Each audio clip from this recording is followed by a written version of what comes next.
Hey everybody, I'm Jack Reeder with Future Pastimes, and I'm a designer on the Dune board game expansions from Gale Force 9. And in this video, I wanted to do a little bit of a blast from the past look at something from the 1979 edition of Dune from Avalon Hill. And that is the Dune Player Aid. This game, when it came out in the 70s, had a thick pad of these. And every time you played Dune, every player had to draw one of these sheets off of the pad. There were some little instructions here. If you need to reorder sheets, the instructions were on the bottom of the pad. But you had to use these sheets for the game for a number of reasons. And I wanted to take you on a tour of the pad, both front and back, so that you could see what was involved and try to imagine what it was like playing Dune in those days with those parameters. This is how I learned Dune, and I know that some people who will watch this video remember it fondly, and they may even still use their Avalon Hill edition. I shudder to think. And I'll talk about at the end how I believe that the Gale Force 9 edition has improved on a lot of these things. So let's look at the pad. We're going to look at the front of the pad. Some of the things you have on there, they had a little handy chart here with the sequence of play. These are the different phases of the game, which were called rounds back then. So you had your storm round and your spice blow round and your bidding round, etc., etc. And this was just a reference so that you could see, what are we doing now? What's coming up next? You had that because it wasn't on the board itself.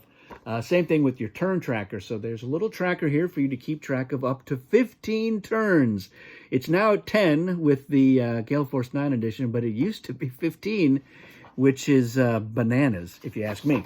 So you've got that. There's a little tracker here for if you're using the optional rule of Atreides getting the Kwisatz Haderach. This lets you know how many of my tokens have died in battle. I need to get up to 7. The Bene Gesserit prediction down there, you had to write down who and when. And then at the bottom was your traders. So this is how traders worked. In the 1979 edition, everyone took their 5 leader discs for their faction and turned them face down, and they all put them in the middle of the board, and you shuffled them up, and then everyone took 4 at random. And that was how you picked who your trader was going to be. But you had to have a permanent note. So you would actually look here, because they have all the factions and they have all the leaders with their leader strengths listed here on the sheet on both sides. So you could use the back if you were, if you knew you were going to be referring to the front of your sheet more often than the back. You may want to write that information on the back so that it was harder for people to see what you had chosen. And you could hide it behind your shield as well. But you would make a little note. You would circle. So if I picked Stilgar to be my trader, I would circle Stilgar there. And you could take additional notes. If I've drawn a Piter, even though I'm not the Harkonnen, I might put a little check mark next to him so that I know that Piter is a safe leader for Harkonnen. That might come into play if I form an alliance with them. So it's good to know. It might be something that information I'm selling to a player. And of course, you know, if I'm the guild and I draw Susu Suk, I want to underline him to let myself know. I know he's a safe leader. And then it was good to know amongst your friends what their system was. If somebody was circling one and underlining the other from another faction, you wanted to make sure that they weren't playing you. Like, which is it? Circled or underlined? Whatever. But yeah, not that that was an issue, but so that was how you had to keep track of that. But the main thing you were using the front of your pad for was the treachery cards, because the cards themselves didn't tell you what they did. You would draw, for instance, a Truth Trance card, and it said Truth Trance, and then there was a funny little illustration, but no clue as to what the card did. Same thing with all of the cards. They didn't explain what they did, so you had to check on your sheet. Now, once you got to be very familiar with the game, you were hardly ever referring to the sheet. You didn't really need to know that. But new players were looking at it all the time, like, what does this do? How does this work? Da-da-da-da.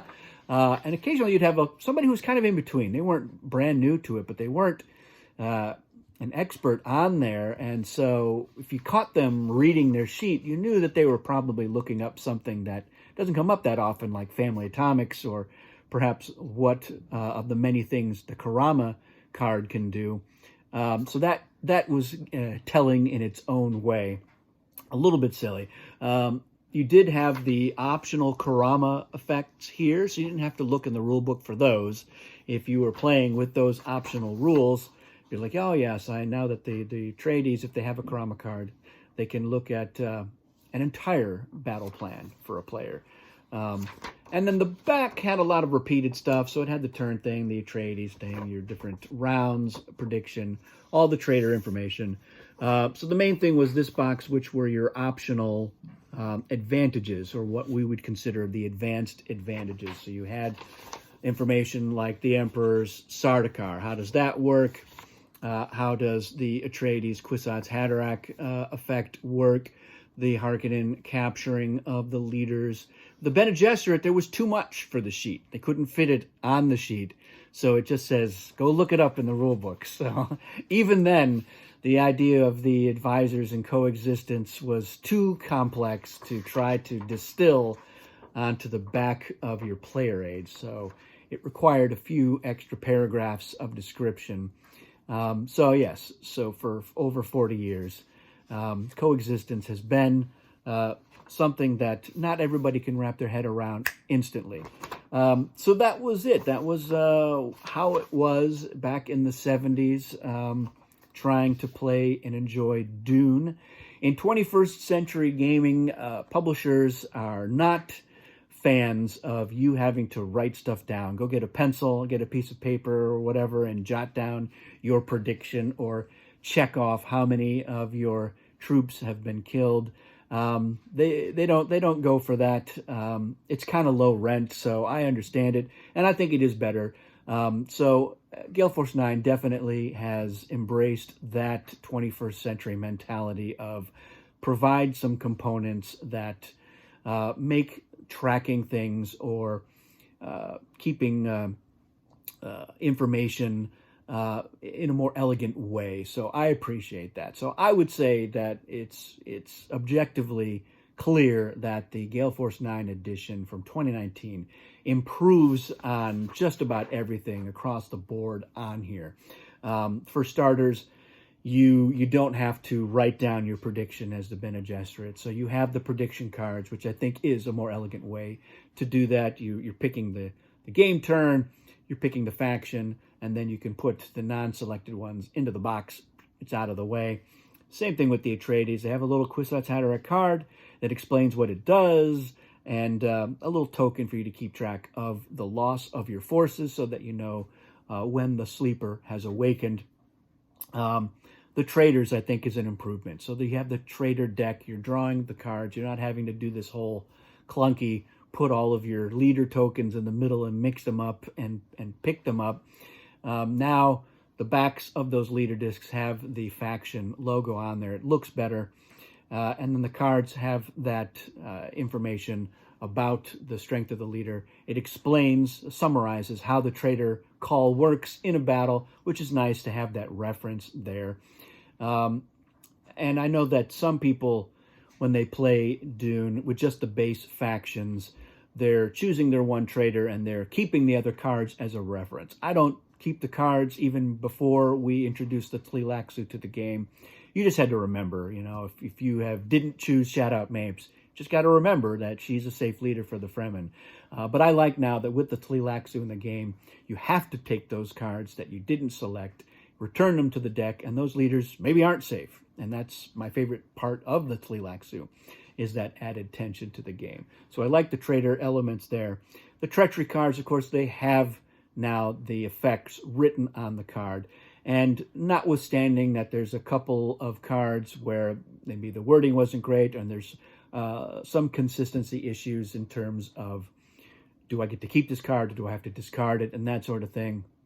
That's all well and good, but it is a huge improvement to have those cards and not needing to look them up on a sheet or in the rule book to see what they do. You've got the advanced game advantages are on your faction sheet, which is handy.